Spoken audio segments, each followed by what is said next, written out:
Hello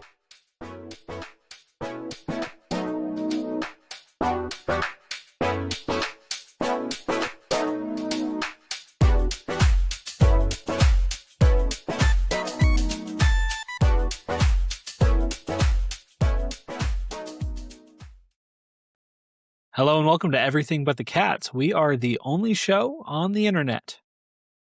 I'm DJ. And I'm Gage. And today we are joined by our, I don't know if friend is the word, acquaintance? Acquaintance by some works. guy. Acquaintance works. By an acquaintance of ours. Yes, my name is Buster Denques, PhD, independent journalist and paranormal investigator. And now, thank you for joining us. Do you prefer Dr. Denques? Or is it, what would you prefer? You can call me Buster. From our Okay. experience, I think that we can be on a first name basis. Now, if any of our fans happen to spot you out in the wild, what would you prefer they call you? Don't say anything. Okay, that's fair. I understand that. I, as someone with some fame myself, I totally get it. Yeah. Yeah. So go ahead. We'll just let you introduce yourself a little bit. Tell us about yourself, Buster, and kind of what your deal is. As I said before, my name is Buster. Raised in the Midwest, began my journey of paranormal investigation in 2001. And from there, it has just been boots to the ground, nonstop investigation into the paranormal, all things paranormal, whether it be ghosts, ghouls, cryptids. I prefer the term undocumented creatures out of respect for the undocumented creatures. Like Not giving them a gimmick name. I think it's disrespectful. Yes, understood. And so I don't know how much else you would like, but I try to keep a lot of details private, just for my own protection in my field. Well, I understand the nature of what you do. You probably would need to keep a lot of it secret for a lot of reasons. Now, just a little bit of background. Those of you who've been following the podcast for a while know that we, at Everything But the Cats, are big fans of cryptozoology and the paranormal in general. We did an entire series last summer about different famous hauntings and cryptids throughout the United States, and one in France. It was fun. It was our way of thanking them for their help in the Revolutionary War. Yes. Of course. So, and another in the ocean, which technically doesn't belong to anyone. So, it was our way that of thanking them for the war against the fire. Of course. Yes. But yeah, so that's something that we have kind of already expressed our own interactions with and how we both got into our interest level, varying as it is between DJ and I. So what initially got you into investigative journalism, but specifically the world of undocumented creatures and the paranormal?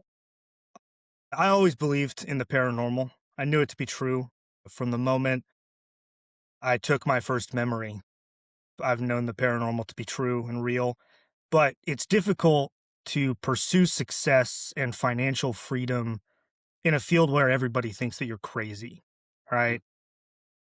I didn't want to do all of this for entertainment's sake. I didn't want to jump into this for the media or the fame, monetizing my curiosities and keeping everything just within reason for people to buy it and to buy into it. I wanted to pursue the truth, whether or not people watched, read, or listened from the first moment that I can remember. And then all of this was a hang up until she left and took the kids. And so what do I have to look forward to but my investigative studies at this point? Who do I need to prove anything to now?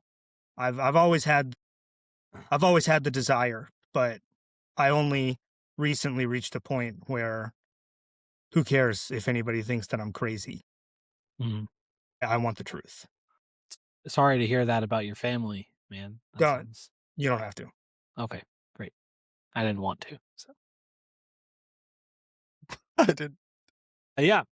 So we have a list of questions here. They're kind of working our way through.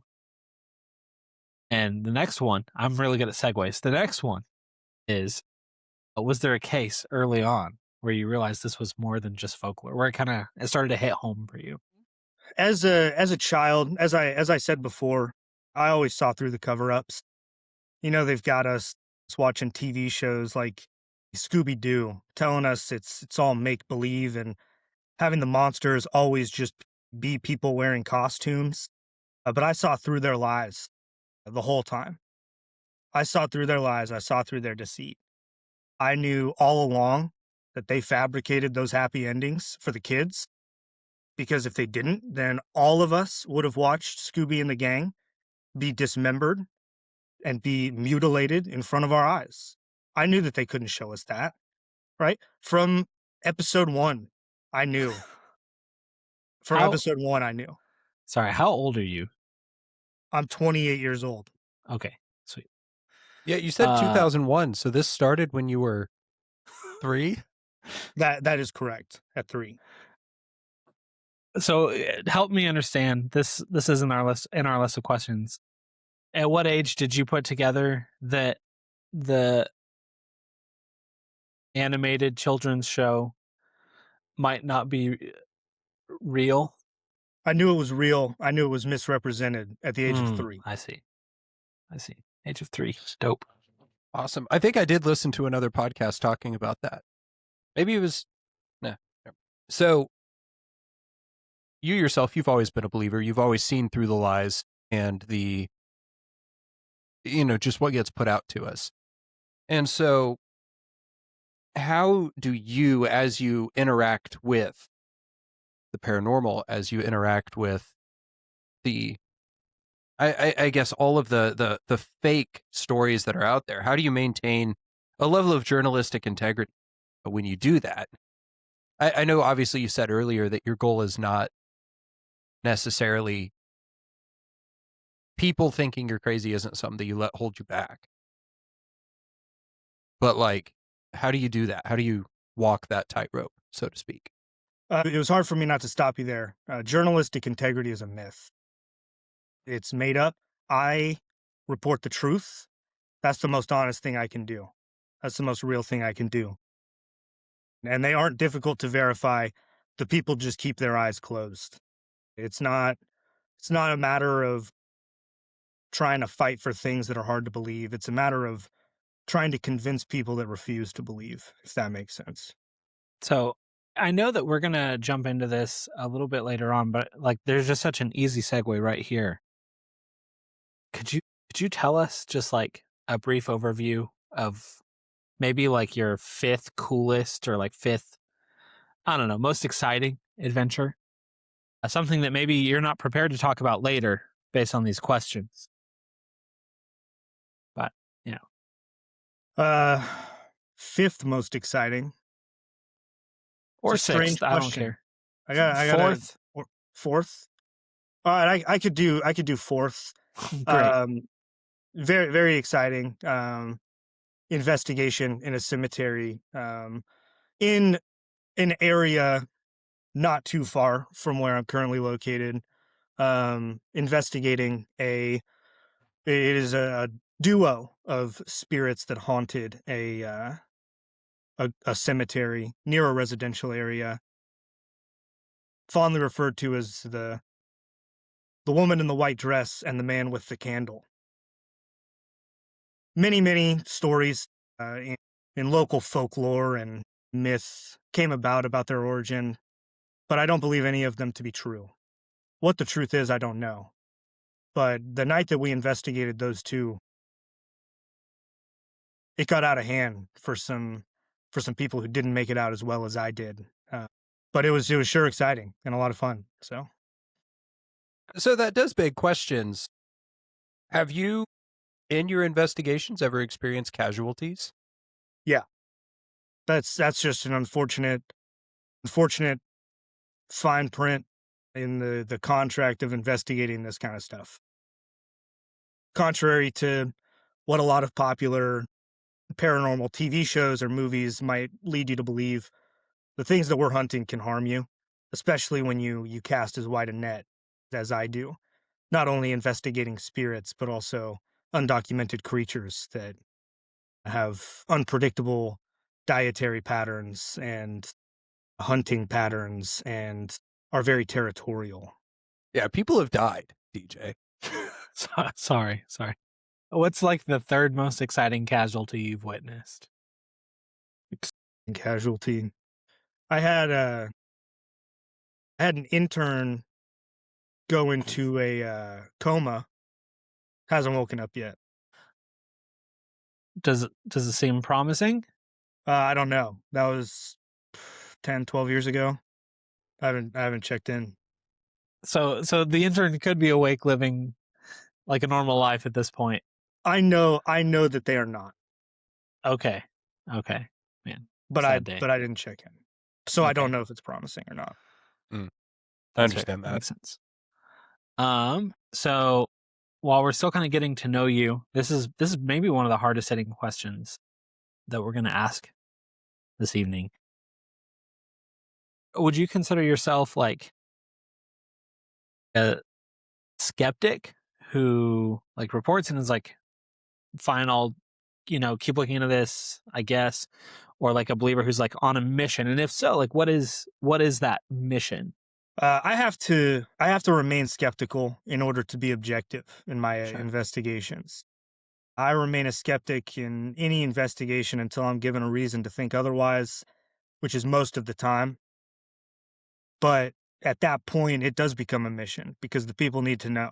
The people need to know what's happening. People need to know the truth. And that's what I'm here for, to report on the truth. Sweet. What drives that? Why do you care so much about, sharing the truth? There are a lot of people, just for instance, would be really comfortable, like not, not sharing uncomfortable truths, not putting themselves through all this, even if no one's going to think weirdly of them, just because it's 100% easier to do nothing than to do something. So, kind of what drives you? The deaths. You can remain willfully ignorant of what's going on around you. But if I don't report on these, then there are people in danger that don't have the opportunity to understand what's actually happening around them. And I've seen too much blood. I've seen too much pain to just let it go. I can't. Yeah. Have you seen? Oh, go Sorry, ahead. No, go ahead. have you seen Mothman? Have I seen Mothman? Yeah, Like the actual Mothman or the documentary or the movie? all of the above, but mostly like the actual the Mothman, like No. the entity. No. Okay. Have you seen the documentary or the movie? Okay. So, in your line of work, I assume you have to interact with other people who are investigating their own, their own mysteries and their own cases. Obviously, with death being in the mix, you have to have crossed paths with people who are investigating those. Do you typically get pushback from more quote unquote traditional journalists, or is there some way that you can pave it over, like bringing up the Lake Entities Union or something like that? So you're familiar with the Lake Entities Union? Just a little, enough to know. Yeah. The Lake Entities Union has actually given me a lot more pushback than traditional journalists. Traditional journalists have had the wool pulled over their eyes. They don't report the truth. They report what people want to read. They repeat what the people want, and that is Hollywood bullcrap that means nothing. All right. The Lake Entities Union lost a significant amount of funding after my episode at Lake Erie last summer. And so I've been having a lot of issues with kind of crossing into areas that they co-investigate and would formerly co-investigate.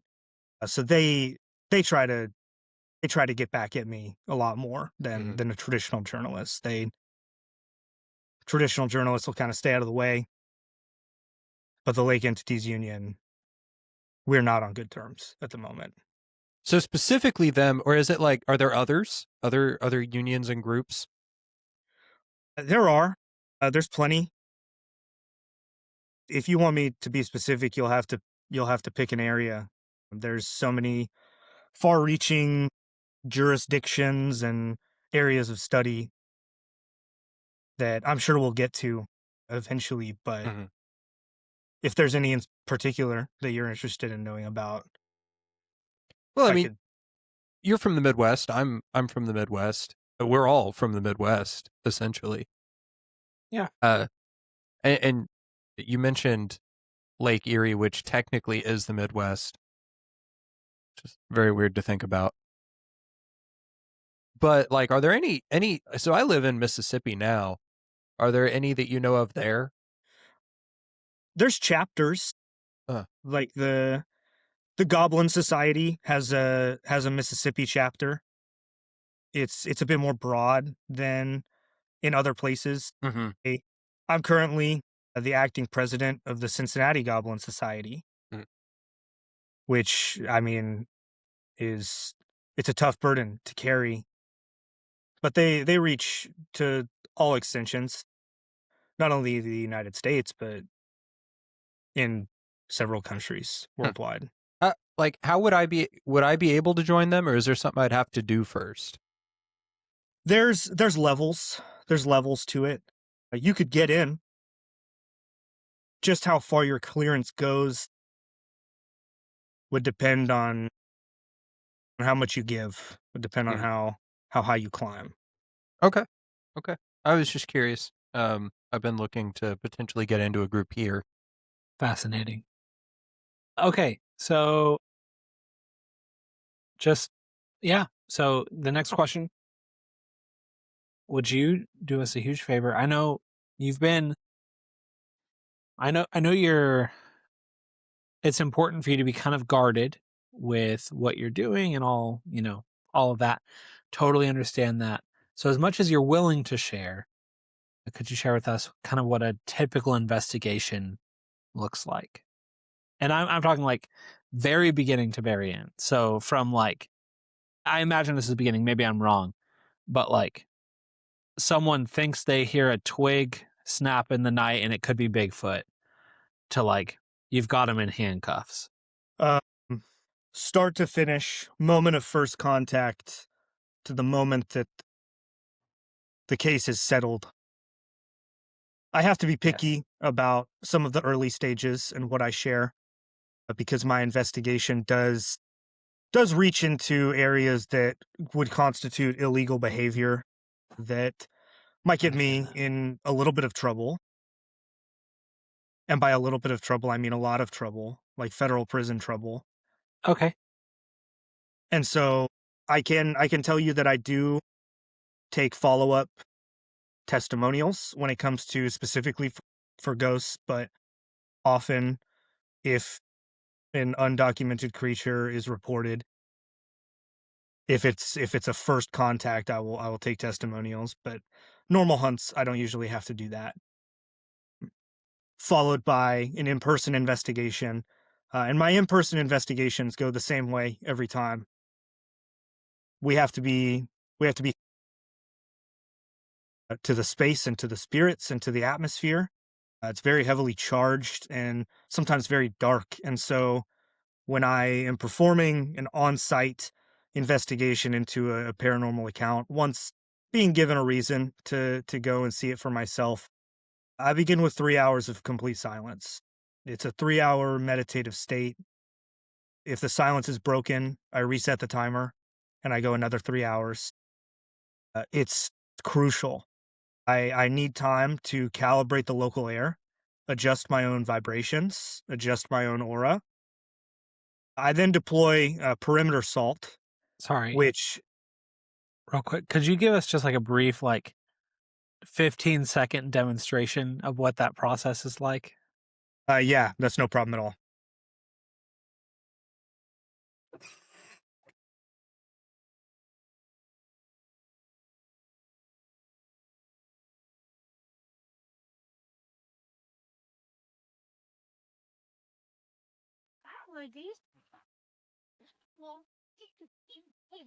I just heard a door close. Yeah. Yeah, All maybe right, we're gonna we'll have to maybe we'll just restart do that that. part later. We're gonna have to restart that. That's great. My wife and son are here, so I'm just gonna mute. All right. Yeah, thank you. If we're doing 15 seconds, I need complete silence.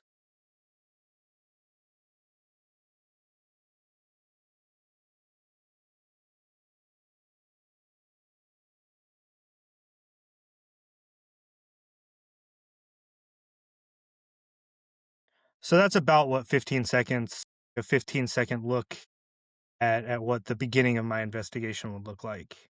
That's really interesting, and I think it's really great for investigation. So that is really interesting. I can feel my vibrations shifted already. That was enthralling. So yeah, kind of keep walking us through your standard investigation. Yeah, so after doing that for 3 hours, uninterrupted hours, I deploy perimeter salt, which, as we're speaking, I'm only permitted to use iodized salt for my perimeter salt. I traditionally would use sea salt, but sea salt attracts high-level maritime spirits that, due to my strained relationship with the Lake Entities Union and their sister organizations, I'm not licensed to litigate against or engage with in any capacity other than accidental. And so using sea salt would not Why be don't you use accidental. kosher salt? A lot of reasons. From there, I gather evidence. I take any opportunity to clarify boundaries with the spirits in instances that I cannot remove the spirit, say from a residential space. I like to leave the spirit with some things to think about and reconsider as they continue to share the space with living human beings. And so for ghosts, that's usually my approach. For undocumented creatures, I instigate until contact, and then That's fair. I would do the same thing without instigating until contact, but the way you put it is funny. But I'm sure it's not funny in the moment. I'm sure it's no, frightening. it's very scary. serious in the moment, and Yeah. especially when you're encountering a creature such as a Bigfoot that you're having to run away while also holding the camera back behind you in order to record the encounter. It can be very difficult, and I've lost co-investigators who just refuse to drop the camera and keep running in those instances. So Did you recover the cameras? Yeah. Okay. Can you At later can you dates, give I go us- back and pick it up. Bigfoots are not in any way interested in devices like that. Could you give us like a piece of footage that we could share with our audience? No, Okay. that's for private use. I could sell it to you, but What does that that's a cost? conversation once we're done. That's fair. Once we're done That's with fair. this interview. Now, you do keep talking about ghosts and spirits, and this isn't a question I originally intended to ask. Is there like a scale in terms of the ghost and spiritual entities that you might encounter, like from ghost, demon, yokai, anything like that? There are scales. Titles don't really serve justice well in understanding the severity of a haunt. Like, obviously, when considering demons, like, demons are what I would say a separate entity from a spirit, and I don't like to trifle with them. But with ghosts, any ghost can be just as violent as any poltergeist and just as quiet and unassuming as some weaker and more reserved poltergeists and the like, perceived more dangerous or intense spirits. Mm-hmm. That's a common misconception. So you've already mentioned a few of your tools, but what does your kind of standard field kit look like? And then I've got a follow-up question. Gage is kind of an amateur in this world, and he has his own field kit. And I would love to hear your opinion on his field kit. But first, maybe walk us through yours a little bit. Yeah, I'll specify. I can probably specify 6 things apart from the norm. Apart from, of course, I mean, snacks, drinks, stuff like that. We're in there for the long haul. Cameras, stuff like that. I always, without question, take an analog tape recorder for EVP. Digital sensors, too sensitive. They pick up everything, and it leads to just some stretches when it comes to evidence. I keep a digital hygrometer for increases or spikes in moisture in the air. I keep an EMF reader looking for spikes in energy around haunts or potentially haunted facilities. I carry, it's a very specific brand of extra strength sage that I have pressurized into a fire extinguisher. I carry that with me everywhere I go. I take a legal pad for depositions from the deceased. And then I carry a snorkel with me at all times. Depositions from the deceased? Like interviews with the ghosts? Or Yeah. Okay. And then the snorkel, what's up with that? It's to account for spiritual or metaphorical drowning, which is just, it's like carrying an EpiPen kind of thing. Like there's a very specific situation where you're going to use a snorkel, and I like to be prepared for it. Great. It can be dangerous. Yeah, that makes sense. Makes enough sense for sure. Okay, so Gage, I don't know if you have yours handy. Would you mind showing us your field kit? And like I said earlier, I'd be interested to hear Buster's opinion on it.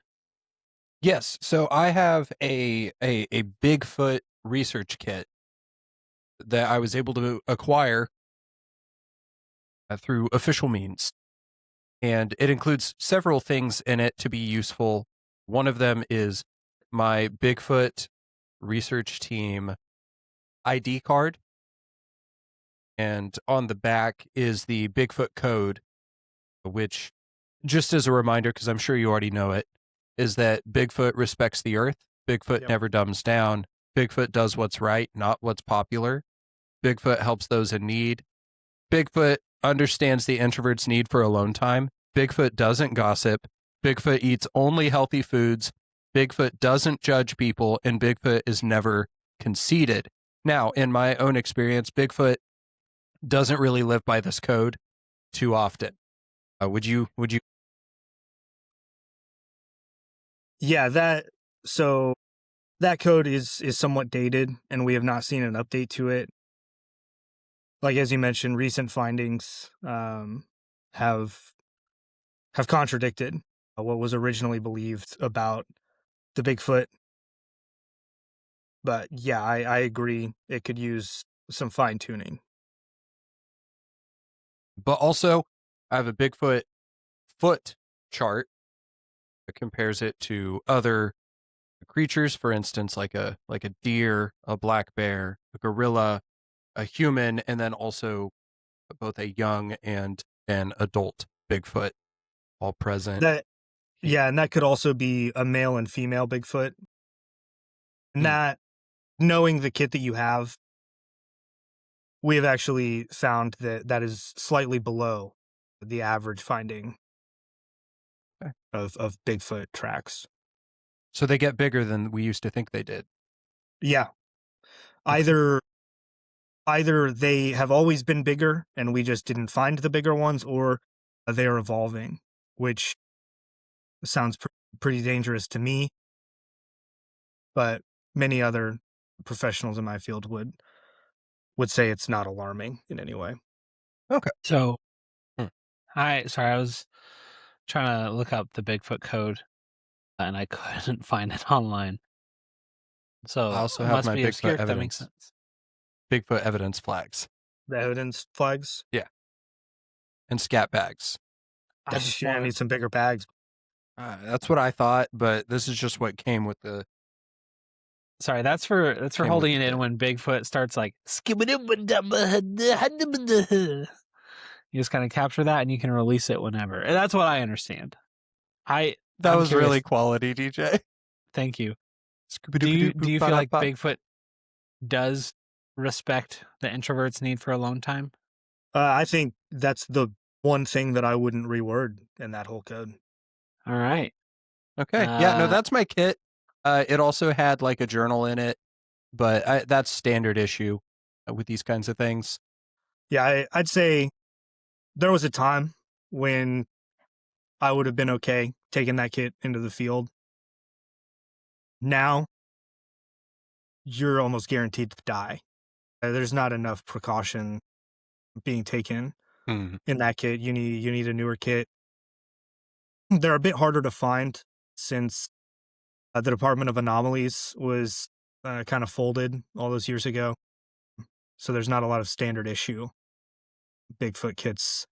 You gotta know the right people. If Mhm. you get connected with the Goblin Society in Mississippi, I'm sure you can find your way to one. Yeah, I need to update it, but that's what I'm working with now. Now, you mentioned that in a lot of cases you don't actually work directly with eyewitnesses, but in cases where you would, how do you vet them? I use Truth Serum. I mean, that's a clear enough answer for me. Yeah, I brew it myself, and it works 100% of the time. So I don't like to mess around with what do I believe, who's telling me the truth. Mm. They all tell me the truth. Most of the time, it's all a load of crap. But Do you use scat bags for that? Okay, well, that makes sense. So what is your standard for deciding if a case is worth it? How do you know? I mean, I'll give everything a fair shout. There's a lot of investigations that are true. Like you walk in, you get evidence, you get EVP, you get anomalies on camera.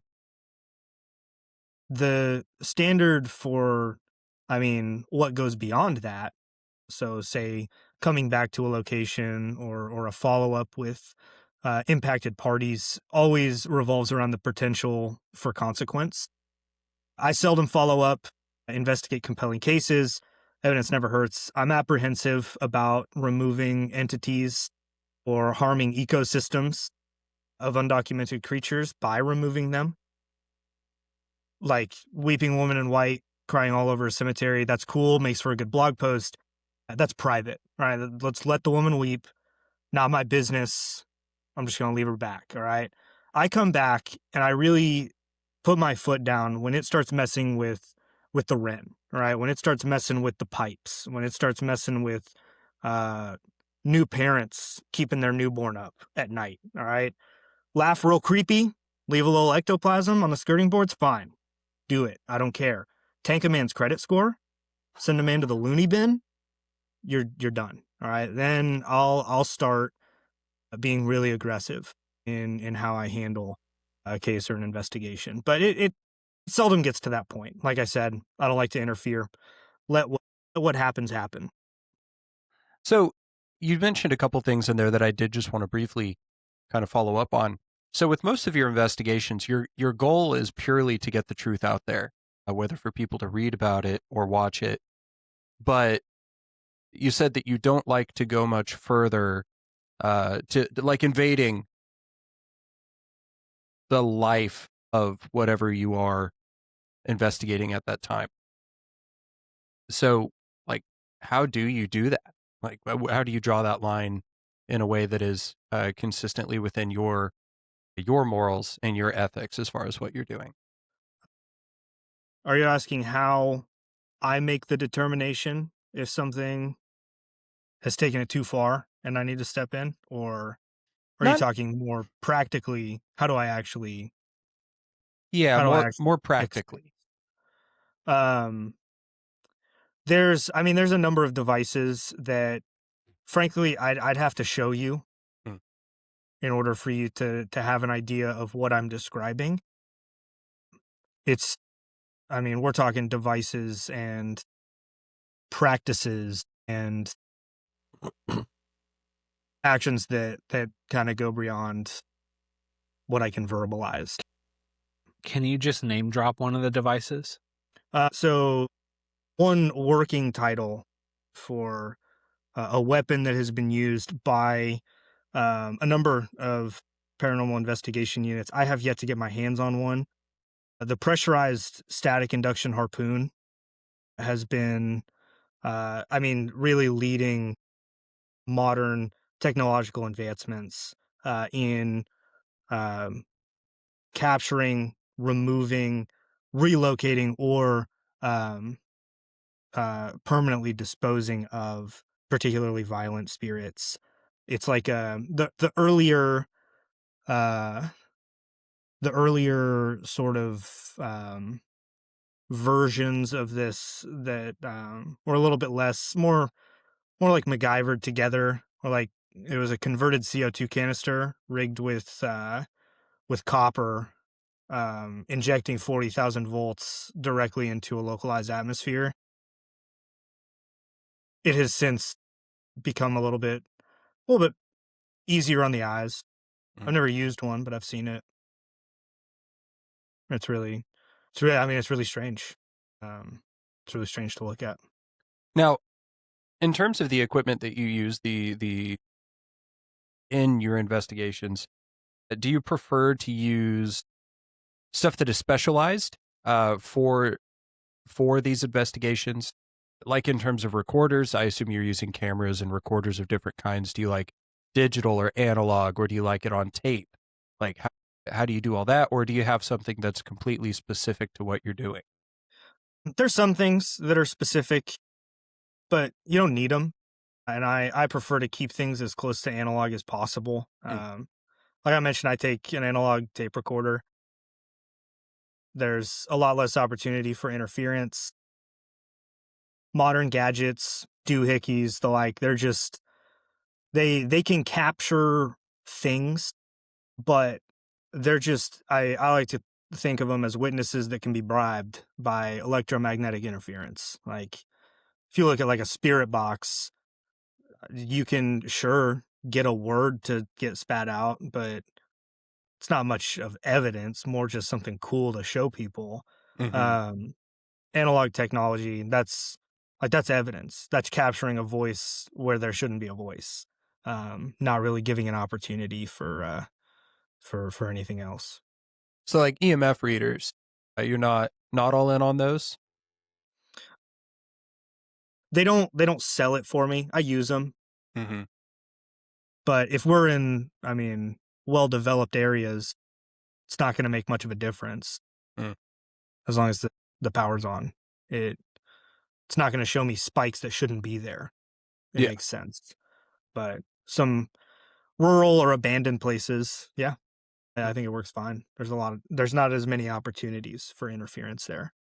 You've already kind of hit on this a little bit, but have you ever successfully contacted an entity during an investigation? And then I'd like you to tell us kind of your most successful contact. And you can define that however you want to, but I'd just be curious to know more about that.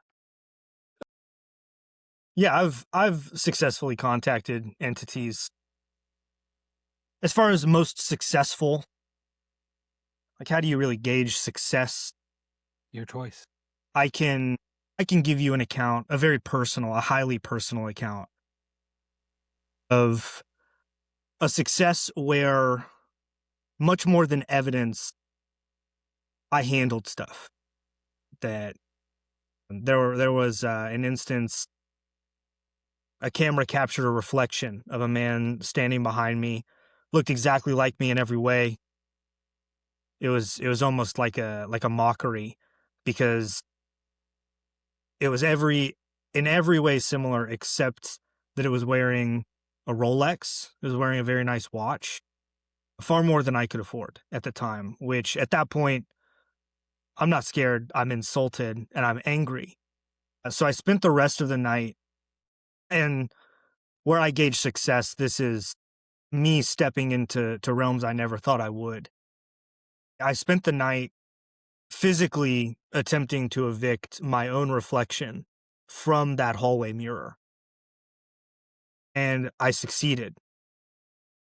But I have been formally banned from entering that specific county where that investigation took place, which I will not state for the protection of the identity that I assumed during that investigation, because it could put a lot of people at risk.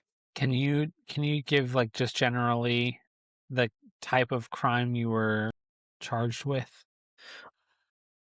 Breaking and entering Okay. and Grand Theft Auto. Okay. Great. Yeah. Now, with these entities, obviously, in order to have contact, you have to have some way to establish trust. Potentially. Is that even something you can do? And if so, how do you do that? Establish trust for myself and credibility. Yeah, well, like with the entities. So the entities are never going to trust me. Hmm. It's never a reality. They have their own motives and I have mine. Trust and respect are two very different things. I feel that I'm respected. I don't take nonsense. I don't joke around with them. I get to the point, and they know I'm not there to take them out unless they're overstepping. That's seldom the case. With entities, it's not really a matter of trust. It's not really an attempt at trust. It's more of a demand of, you're not going to mess with me kind of thing. So the next question we have listed here is, do you think spirits or entities are aware you're documenting them? But based on what you just said, I'm a little curious. Like, it almost sounds like they know you already. So I'm curious, just like, if I'm understanding correctly, that they like there's pre-knowledge of who you are and what you're doing, and then if you have any insights on what like their communication with amongst each Hauntings, other looks like. yeah, hauntings people think are a lot more isolated than they are. That's only what we can see. There is an entire realm that exists beyond the naked eye. And my name is not a popular one among certain spiritual communities, but it's one that is spoken of a lot. And so there is a degree of familiarity, especially because my area of investigation is pretty well contained over the past several years to the greater Cincinnati area, portions of Kentucky, into Indiana, and then there'll be a stray investigation in the Carolinas. But yeah, there is a level of communication and knowledge that is maintained by spirits where they do recognize me. And I wouldn't say that that's a majority of cases where I walk in more demanding respect by my attitude and demeanor for some spirits that may not be familiar with me. But it's once you really get onto the inside, yeah, word travels fast. Same names come up. So this is the next question. Great segue. Great segues all the way here. Have you had any interactions where an entity, it was very clear, like it's responding to you in particular, like it knows that Buster is here? Yeah. So what kind of prompted me to develop this theory that it's not manifestations in our world, but rather kind of the veil thinning between the world of spirits and the world of the living? Um, You mentioned previously that you investigated an undocumented creature or an urban legend in France. I actually the descendant of the French, as you can tell by my last name. I did return to investigate in France a haunting. It was a mainline haunting, and a ghost did say my name. And so among a very long and very clear recording on EVP, I was able to make out my name as part of that that evidence that we captured. Now, because you are dealing directly with these entities, and obviously some of them do know you or are able to direct, like they know who they're dealing with specifically, are there any like, ethical concerns or moral concerns in terms of how you interact with them that you have to deal with? Uh, yeah, there's some gray areas for undocumented creatures, for example. The concern comes primarily with animal rights, but as far as animal rights go, each state's different for the most part. They're only protected against cruelty, but there's no specific laws for creatures such as Sasquatch, Mothman, Rougarou, Jersey Devil, the like. Documented, I mean, loosely attempted documented creatures. I could kill them right now if I wanted to. There's no protection. So documenting them is the least of anyone's concern, let alone theirs. They ought to just protect themselves. And then for ghosts, it's more of a matter of taste. Say a 6-year-old girl was killed in 1920 and we contacted her today. Are we interviewing a 6-year-old girl or are we interviewing a 100-year-old girl? It begs a question. It's been a point of controversy, significant controversy, especially with the Mapaws, men and women protecting underage spirits, and the Deceased Lives Matter movement. I personally choose to let the voices of these spirits be heard, and I don't affiliate with either of those organizations. I sent something in the chat. It's on the right side of the screen. And I'm curious what you think Bigfoot's thoughts on this would be. All right, I clicked the link to a product, a Bigfoot finger puppet, where there's a Bigfoot with a finger in its butthole. It's a set of 3. I would say if a Bigfoot saw that, I think it would be concerned for the Bigfoot that's on the finger, and also confused as to how a Bigfoot could be so small. Let me do this for the audience real quick. Yeah, Yeah. So I can't imagine a Bigfoot would be pleased to see that or hear that that's true. okay, this question on the surface it sounds silly, but I think it's a pretty serious. Like it kind of comes with its own ethical concerns. So are ghosts that live in a residence, are they considered tenants? What does that look like? Can I kind of share like the difficulties I see in that? Is that okay? Yeah. I mean, on the one hand, they live there and they've probably lived there longer than whoever currently lives there. So like that's thing number one. Thing number two, they haven't been paying rent for a while. So I'm a little curious, like squatters' rights, like how all that kind of coalesces. And that's where my mind goes to first. So in the state of Ohio, the squatters' rights are reserved for any occupant living in a home for an uninterrupted span of 21 years, which most spirits I come into contact with are protected by those rights. Once requested, I'm actually required to leave the premises, which is very common because one thing that pop media does get right about spirits is that they say get out, like the words get out, in almost 100% of investigations. And so in an instance where a resident ghost says that, I do have to leave.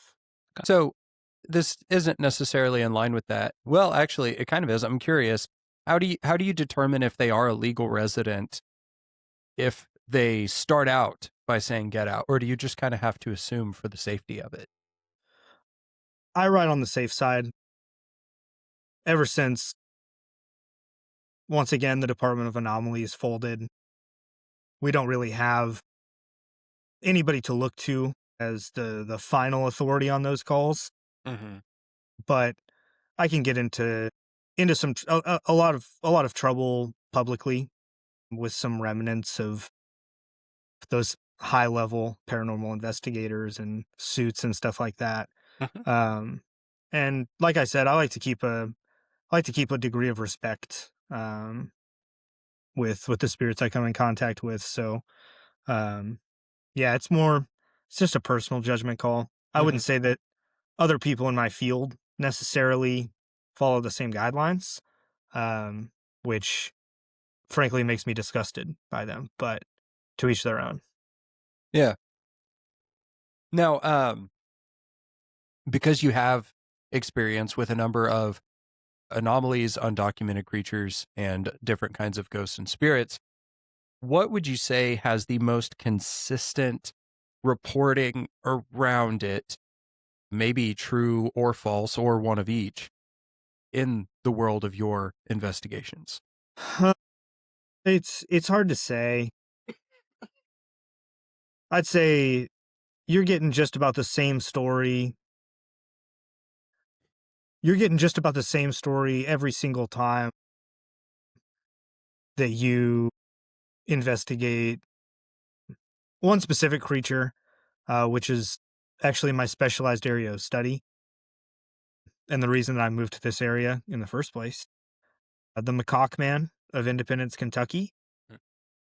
Across the board, you're getting the same reports regarding sightings, location, what the thing looks like.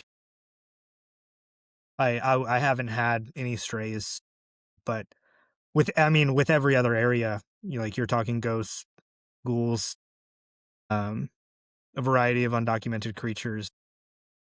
I mean, go across the board, you get thousands different descriptions, and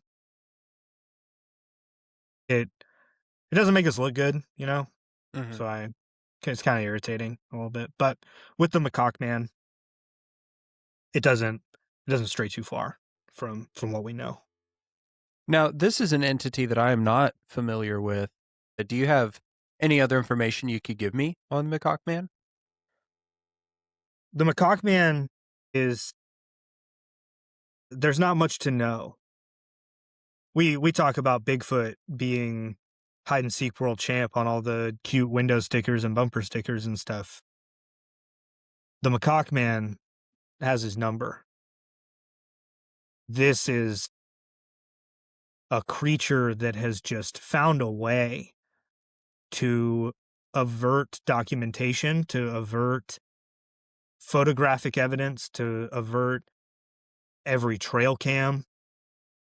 There's just so little evidence, tangible evidence, at the very least, that can be shared regarding behaviors and actions.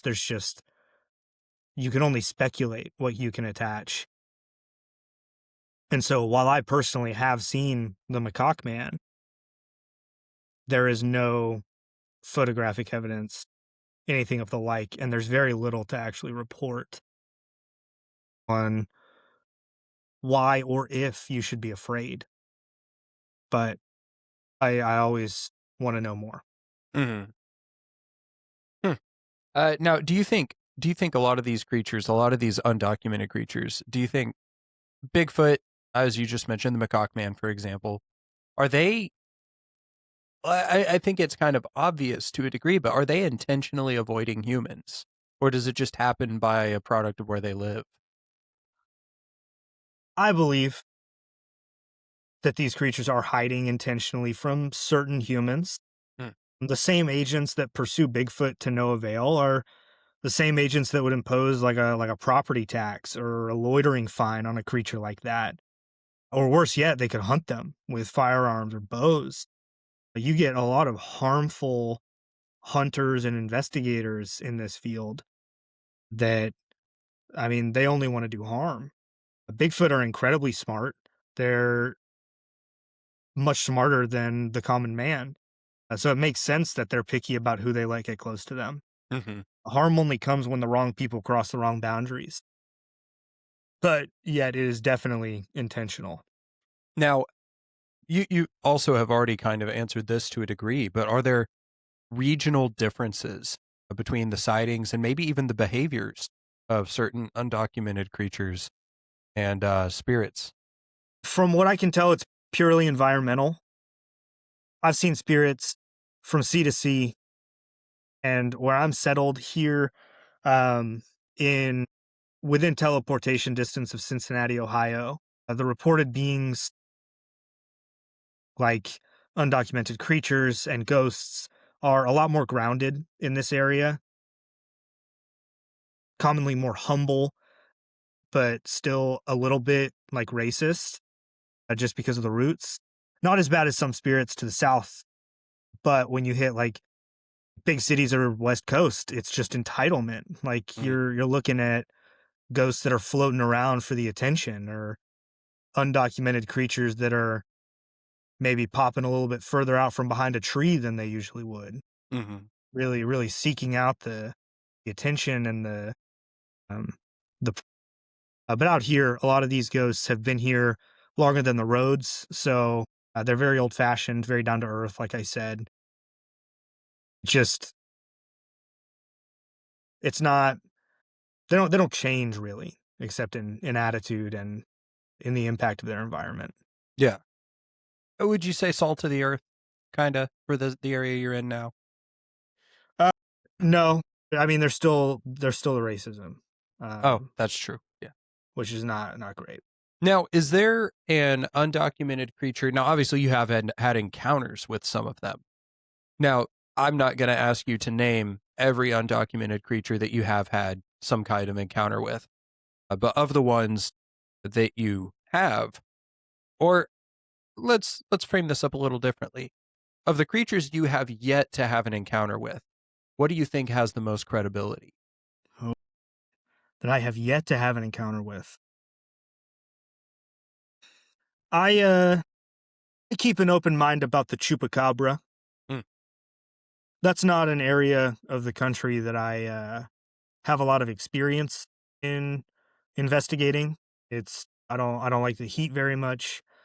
Um, but I think that's an investigation I'd like to pursue someday, and I think that I'd find some compelling stuff. Just mm. what I gather now seems seems pretty real. Whether or not it's paranormal is another question, but that's a it's a reasonable Mhm. type of creature. No, I know there are two schools of thought, and maybe even more, but the two most common schools of thought on the chupacabra lean toward the more lizard-like variants of it and the more dog-like variants. Which one are you currently leaning more toward, or do you have a pretty good idea of which one it is? I lean more dog. Mhm.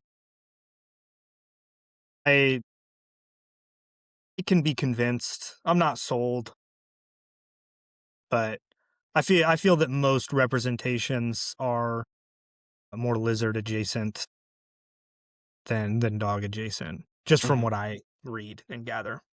Okay. I was just curious. That's one of the ones that has had uh, particular interest of me for most of my life. And now living in Mississippi, living in the South, obviously not in Texas or Arizona where they're more common, but further south, it's been one that I have been intrigued by.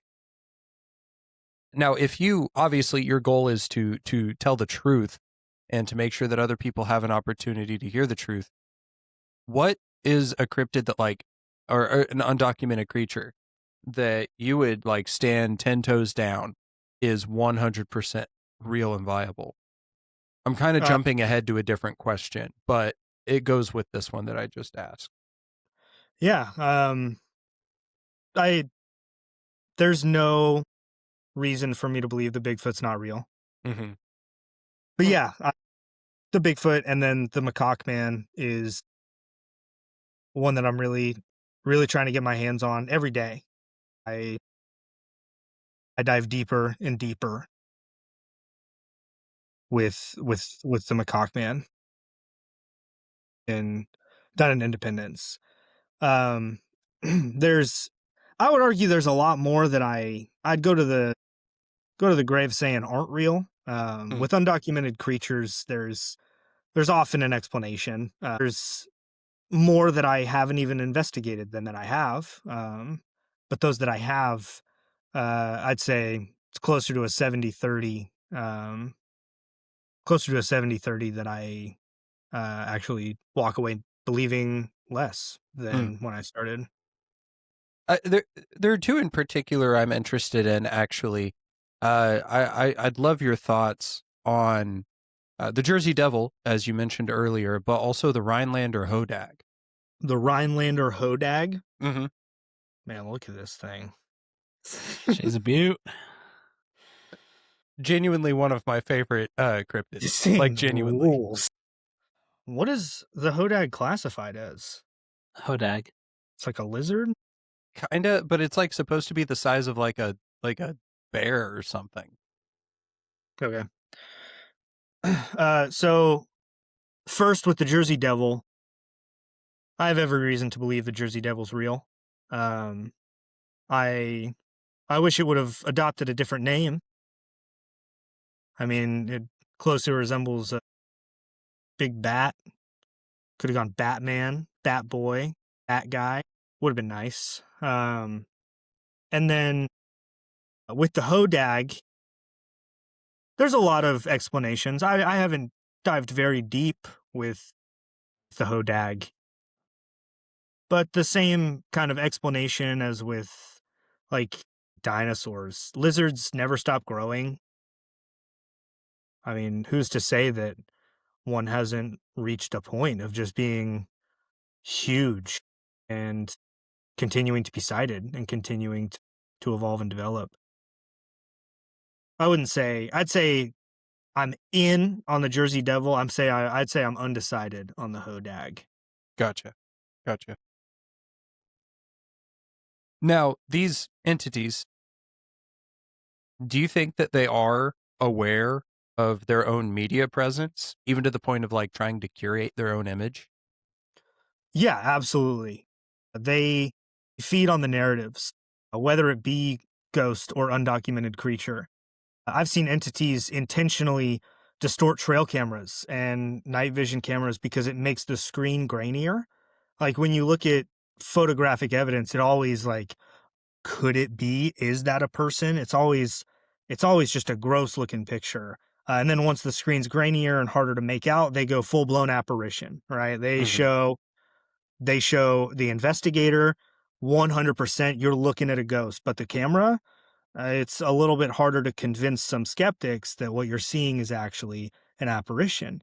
It has this strange looking silhouette that looks really creepy and really eerie, but mainstream reporters will have an easy time writing it off as fake or staged. It incites fear and is like a parasite to our own curiosity. But they absolutely do. They have an awareness and they want to be revered and feared.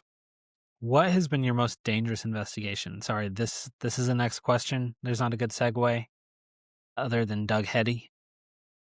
So what has been your most dangerous investigation? Earlier I mentioned the Mapois, the men and women protecting underage spirits. They can be blinded at times, almost prioritizing the well-being of spirits over those that are being impacted by the spirits. I was once handling, it was a reported breach of spirits, and a juvenile entity was among them. Ghost children can be innocent. They often are portrayed as innocent. They're always tragic, but the horror of what happened to them in life can manifest in very powerful ways, resulting in pure, unrefined, volatile energy. And while performing my normal sweep of the facility, one of these entities attempted to possess my body and was physically merging with my respiratory system. Fortunately, this is an instance you asked earlier about the snorkel that I carry with me. I had my snorkel. I maintained a tactical snorkel seal for well over 6 hours while the the Mapuas attempted to intervene on the spirit's behalf, preventing my colleagues from exorcising the spirit from my lungs, while they argued that the spirit had as much right to my body as I did. Dealing with groups like these while your lungs are being occupied by a Victorian 8-year-old is a level of danger most people aren't equipped to handle. And I was fortunate to be as prepared for a situation like that as I was, and still living and breathing today. Now, you have experienced a lot of danger. Obviously, you have lost colleagues, as unfortunate as that is. Have there been any cases that, for that reason or for others, you have had to leave unfinished? I've never left due to injury to a colleague or a fatality. Those are investigations that I see through to the end. But as president of the Cincinnati Goblin Society, as I mentioned, as co-chair of the GIA, of the Ghoul Investigation Alliance, and founder and primary representative of the Leprechaun Sympathizers of America, it can become personal at times. I've had to leave a number of investigations once discovering the true nature of the activity and deciding that I can't proceed with an unbiased spirit of truth. When truth is compromised, that's when I walk away. Sorry, looking at the weather again. Very low chance of anything going on, but it just hits different as a dad. You understand that, Buster? Yeah, I understand. Yeah. I understand revering storms, not being protective of my children. Okay, cool. Great. All right. So, is there any place that you won't go back to? You're just like, I'm out. Other than like obviously some places you're banned from. Yeah. But other than that, is there anywhere you won't go back to? Yeah, by choice, I will never return to my home, my former place of residence. I once returned after a 3-week game of hide and seek with a skinwalker at a secret society's underground compound. I returned home only to find that every single item in my home had been systematically replaced with an exact replica. It was a calculated psychological siege designed to wear down my mental faculties and drive me insane. I don't know who it was, and I wasn't going to wait until they showed their face, whether it be a secret organization, a demon, an alien, ghost, the children of the shadow people. I burned my identification, burned the prints off my thumbs, I burned the house down, and I moved underground and changed bunkers every time I got the feeling that I might be compromised again. Once your private home is changed into a laboratory for psychological experiments and torture, it's no longer a home, it's a war zone, and I won't go back. Even to the burnt and charred remains, because who knows what's still there. That actually feeds really well into our next question is, like, do you feel like you yourself are being investigated? And by whom? I know I'm being investigated. You don't become the president of the Cincinnati Goblin Society without attracting the attention of some things that prefer to remain uncatalogued, not to mention the feds. They want me for my site, and I can't give it to them. That's why I keep having to steal different identities so that my paper trail always leads to nowhere. And I never leave an opportunity for them to get a foothold on where I am now. You've referenced this a little bit earlier, but do you ever run into jurisdictional issues when you're on a case, like state, federal, local, that kind of thing? And if so, like, who has the final say on those kinds of things? Yeah, I run into jurisdictional issues all the time. It hasn't always been the case, but more recently, there's a lot of red tape in this line of work, a lot more than I would hope. I like to talk poorly about the Lake Entities Union, as we mentioned before, but they've become increasingly aggressive about not only water hauntings, but water adjacent hauntings. They claim that anything within 50 yards of a shoreline is under their mediation.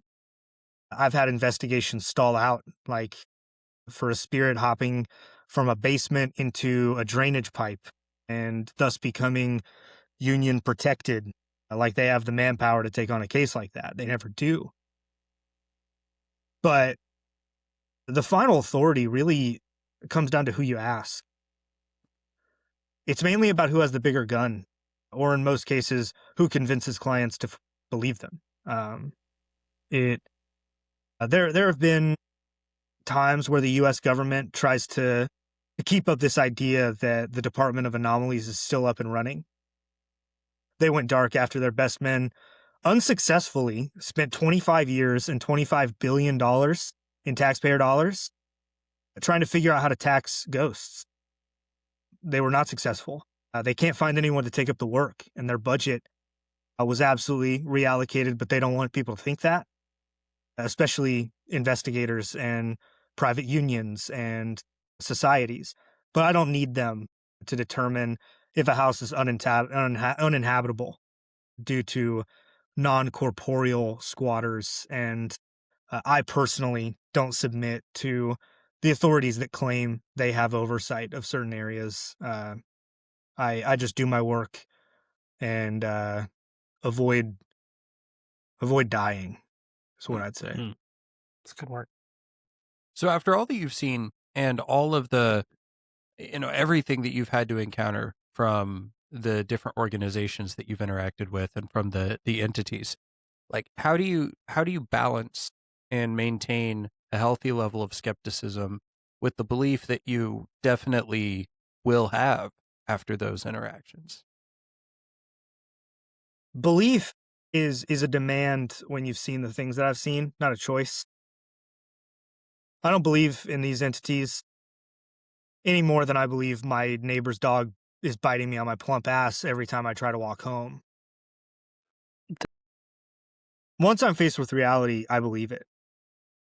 And as far as skepticism balanced with belief, I don't have that luxury of maintaining balance. I've got a duty, and I'm gonna follow it. Do you think the dog's trying to get the duty? He's been leaving a lot of duty. I believe it. Okay, so what's a case? I mean, sounds like you're pretty well locked in, like you believe, But what's a case you just still can't explain? I don't like to use the term unexplained. Sure. Unexplained. Sure, I didn't. I meaning failure to explain, DJ. I expected a little bit more professionalism out of you, if I'm being honest. Sorry, you must have watched a different show. when Can't you were preparing to come explain. on. I My don't fault. watch this show. Can't Yeah. explain and Can explain that. unexplained are synonyms. Hmm. I don't like to use that term. I prefer to label cases as unresolved. I never leave something unexplained, but I will leave some things unresolved and be fine with it. An unresolved incident from about a year ago over in the Carolinas, as I mentioned, I will dip in from time to time. I was in a sub-basement where the walls would bleed, but the substance was chemically identical to 10W30 motor oil, which was strange. But when trying to take further samples, every time you wiped it away, it would scream. And as though it was in pain. It was very, very strange. At that point, I'm more concerned about not getting the screaming blood oil on my clothes because I don't know what to expect if I put these clothes into a washing machine.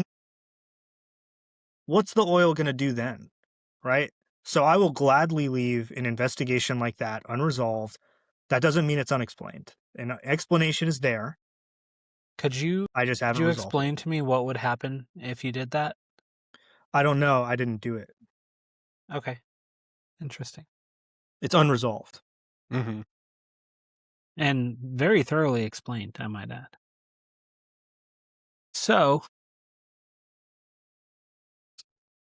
while we're winding down, if there are any entities, anything listening to this episode, and they wanted to go on the record, they were ready to go public, what would you tell them? What'd that look like?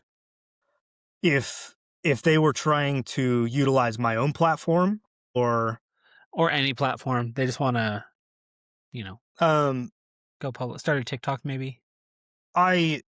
if they were trying to use my platform, I would decline, and Sure. I would encourage any platform to decline as well. They don't have stories to bring to the table. They don't have talents to bring to the table. Only demands. Entities like ghosts would only use public platforms as a manifesto to pride themselves on the babies that they've made cry and the children that they've pulled into TVs. And they're also dominantly illiterate. So it would be, I mean, it would be no better than capturing evidence on a private investigation.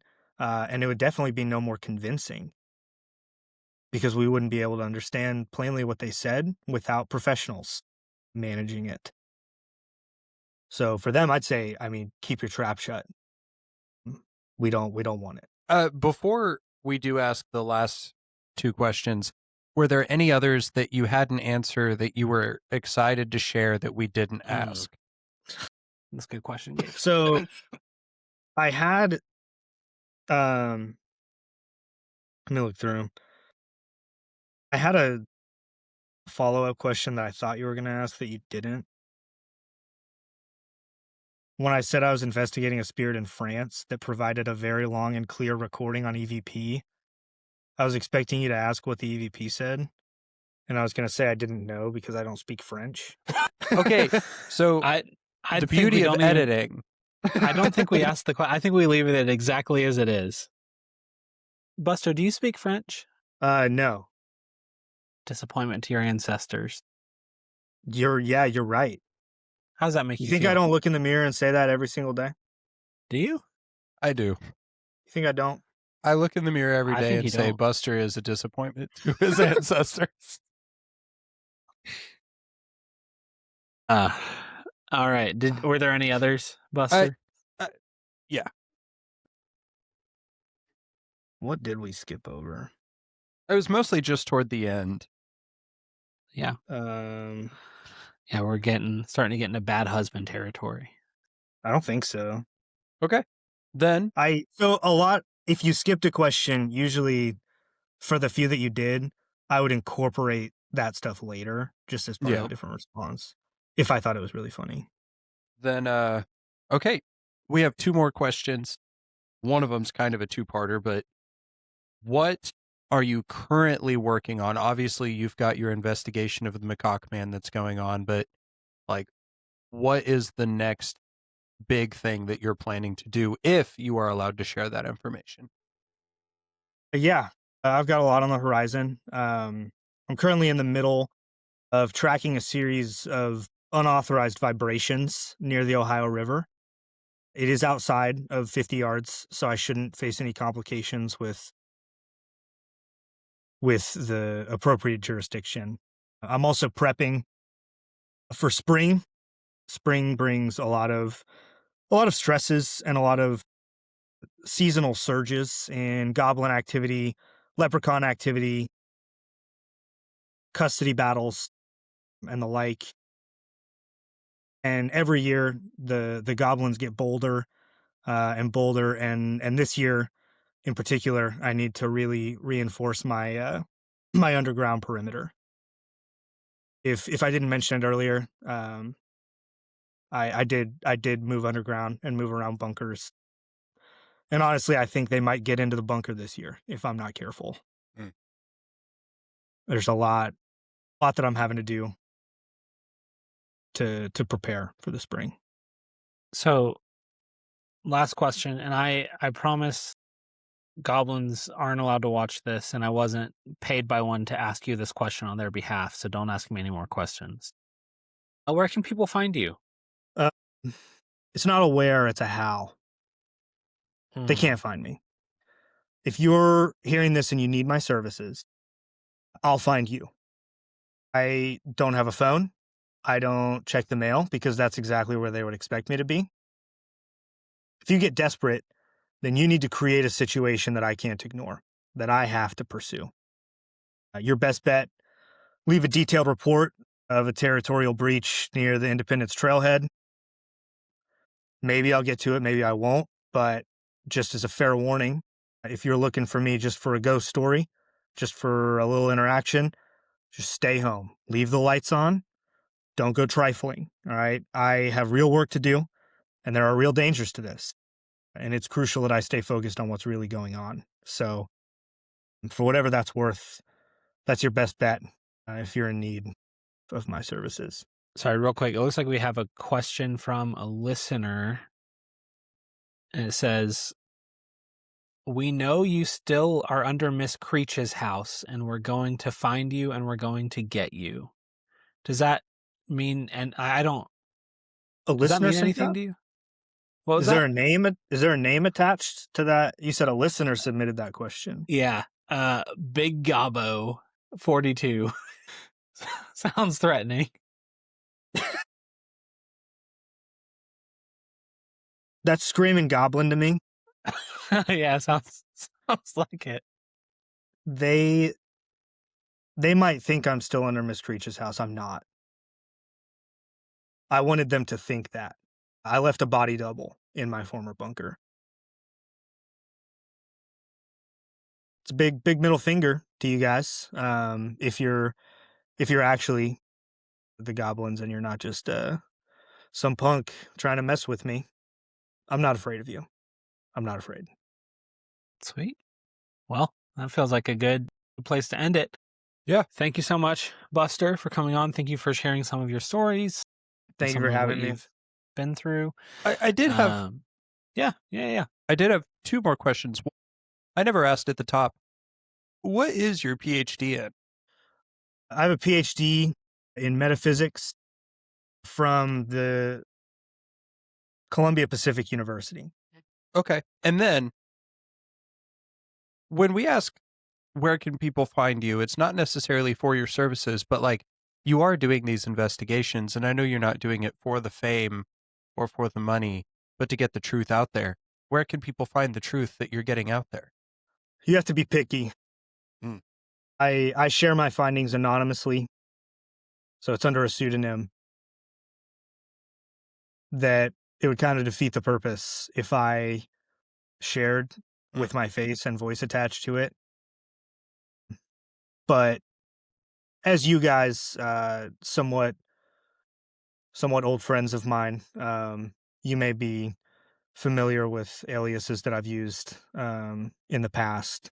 DJ in particular, knowing a fair extent of names that I've gone by. You may be able to cite my sources without necessarily outing what I'm publishing under, but I have to protect myself here. There's a lot more at stake. Just fun little editing note. I'm probably going to just include links to random cryptid articles now in the description. Right, Our friend Tom Reed or whatever. There's a specific cryptid guy that we're kind of obsessed with on this show. Mm-hmm. So we've great. referenced him several times. Are you guys familiar with? Oh my gosh, what's his name? I found him when I was at Ozark. Some Williamson guys told me about him. Peter Kane. So Peter Kane, I think he's got several like viral videos. He's most famous for the Dogman videos. His YouTube channel is called Peter Kane Dog Training. But more recently, he's just gone literally insane. And I pulled a lot of inspiration from him, like the Goblin Society. He'll pull up like videos people publish, and he'll be like, "Hi, Peter Kane, president of the Gremlin Society. Me and some esteemed colleagues from some very famous universities have been analyzing this video, and this is a gremlin, and it's just like a dog running on a shoreline." Yeah, that's the he's guy. live right now.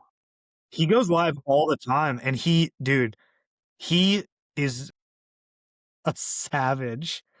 You never know when he's actually being serious. Anyways, real quick, thank you so much, Buster, for coming on. It was a pleasure to get to learn more about you, about your world. It's totally different than, the world I live in. But it's not. I know they're very close. They're just a lot more intertwined than what I realize. And it was really fascinating to learn more about that. So thank you for sharing. Thank you for the hard work that you do. We know it sounds like it can be discouraging. So I hope you know that we appreciate the work that you do. It's a thankless job, so it means a Yes. lot. Yeah, well, have my thanks for whatever it's worth. I will But- have it. Yeah, and speaking of thanking people, thank you, listeners and watchers, for watching and listening. Not in that order. And thank you to Adam Ward and Jared Scrowther for our intro and outro music, and various other people that have made various other music for us throughout the time that we've been doing this show. Thank you to Gage for taking this whole show and carrying it on your back like the big, strong man you are. Thank you to probably our moms, I guess, for watching this. Anyone I'm missing? Anything I'm missing, Gage? Not necessarily. I mean, thank you to both of you for joining me today, for being able to be a part of this, and Buster especially for taking out some time from your very busy schedule to answer our questions so that we can better understand the world of paranormal investigation. And hopefully our listeners will be able to better appreciate and better understand the work that does go on, not just behind the scenes, but also in other areas we may not see in our normal day-to-day lives. So hopefully more people will be able to see the truth that is out there. As always, if our thanks aren't sufficient, this isn't just for you, Buster, this is for everyone, just so you know. If our thanks aren't sufficient, please go thank yourselves. Hope you have a great, life or whatever. Goodbye.